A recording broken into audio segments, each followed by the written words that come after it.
میں ملکی سیاسی قیادت تمام اختلافات اور انفرادی مفادات سے بالا تر ہو کر صرف 1 سال کے عرصے میں قوم کو ایک ایسا دستور دینے میں کامیاب ہو گئی جو 50 سال گزرنے کے بعد بھی ملکی یگانگت اور سیاسی اتفاق رائے کی یکتا مثال ہے۔ میں سمجھتا ہوں کہ پاکستان کے یوم آزادی 14 اگست کے بعد ہماری ملکی تاریخ کا سب سے بڑا اور اہم دن 10 اپریل ہے، جس کو وہ اہمیت کبھی نہیں دی گئی جو اس دن کا تقاضا اور حق تھا۔ آئین کی آگہی اس کی اہمیت کو عوام میں اجاگر کرنے کے لیے ضروری ہے کہ ہم 10 اپریل کو قومی دن کی طرح منائیں۔ اس حوالے سے دستور پاکستان کی یادگار کی تعمیر ایک انتہائی اہم اور مثبت قدم ہے۔ دنیا کے ہر ملک میں آئین کی یادگار ان ملکوں کے دارالحکومتوں میں ایک لینڈ مارک کی حیثیت رکھتی ہے جہاں پورے قومی اعزاز اور وقار کا خیال رکھا جاتا ہے۔ ہمارا حسین دارالحکومت اسلام آباد آج تک کسی بھی ایسی یادگار یا عمارت سے محروم تھا جو ہماری آئینی جد و جہد اور آئین کی اہمیت کی آئینہ دار ہو۔ میں جناب رضا ربانی صاحب اور ان کی پوری کمیٹی کو مبارکباد پیش کرتا ہوں کہ کمیٹی نے متفقہ طور پر آئین کی یادگار تعمیر کرنے کا فیصلہ کیا اور ایک تاریخی کمی کا ازالہ کیا۔ مجھے پورا یقین ہے کہ اس کمیٹی کی نگرانی میں وفاقی ترقیاتی ادارہ CDA اسے جلد اس یادگار کو مکمل کرے گا۔ اس کے ڈیزائن کی منظوری اہم ہے۔ چونکہ کمیٹی نے یہ فیصلہ کیا ہے کہ اس یادگار کے ڈیزائن کے انتخاب کے لیے ایک ملک گیر مقابلہ کرایا جائے گا اور پاکستان بھر کے آرکیٹیکٹس اور ڈیزائنر کو یہ موقع فراہم کیا جائے گا کہ وہ آئین پاکستان کی یادگار کا ایک منفرد اور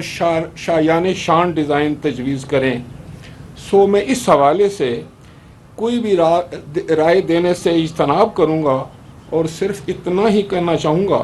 کہ آئین کی یادگار کا ڈیزائن ایسا ہو جس سے آئین کی اہمیت، عظمت اور ریاست میں اس کی بنیادی حیثیت کا احساس اور اعتراف ہو سکے۔ مجھے اس بات کی بھی خوشی ہے کہ شاہراہ دستور میں واقع ڈی چوک میں تعمیر ہونے والی اس یادگار کے ساتھ ایک باغ بھی تعمیر کیا جا رہا ہے جسے باغ دستور کا نام دیا گیا ہے۔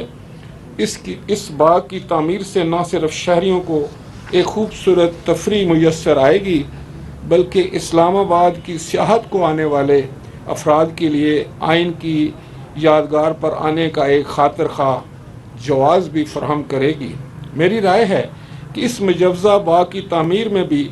آئین پاکستان اور اس کی تحریر سے وابستہ تاریخی شخصیات کو خراج تحسین پیش کرنے کا انداز جھلکنا چاہیے۔ ان نکات کو سامنے رکھنا اس لیے بھی بہت ضروری ہے تاکہ ہماری نئی نسل کو ان مقامات پر آ کر اپنی شاندار تاریخ اور ان سیاسی اکابرین سے متعلق آگاہی ہو سکے جن کی محنت اور سیاسی بصیرت نے پاکستان کو ایسا آئین عطا کیا جو 50 سال بعد بھی نہ صرف ایک متفقہ دستاویز ہے بلکہ جو مملکت کے مضبوط وفاق، بامانی جمہوریت، اسلامی تشخص، شخصی آزادیوں اور قانون کی حکمرانی کی ضمانت ہے۔ میں چاہوں گا کہ جب یہ یادگار مکمل ہو تو تمام تعلیمی اداروں کو پابند کیا جائے کہ وہ باقاعدگی کے ساتھ اپنے طلباء کو اس یادگار کا دورہ کروائیں اور اس کی عظمت اور اہمیت سے انہیں آگاہ کریں۔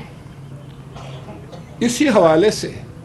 بہت ضروری ہے کہ نہ صرف یہ یادگار تعمیر ہو بلکہ اس کی باقاعدگی سے دیکھ بھال اور صفائی کا خاص خیال رکھا جائے۔ ہمیں اس یادگار کے تقدس کا خیال بھی رکھنا ہے اور اس مقام کو اپنی قومی شناخت کے نشان کے طور پر اجاگر کرنا ہے۔ میں امید کرتا ہوں کہ CDA اس طرف خصوصی توجہ دے گا۔ قومی اسمبلی کا عملہ اس حوالے سے ہر ممکن تعاون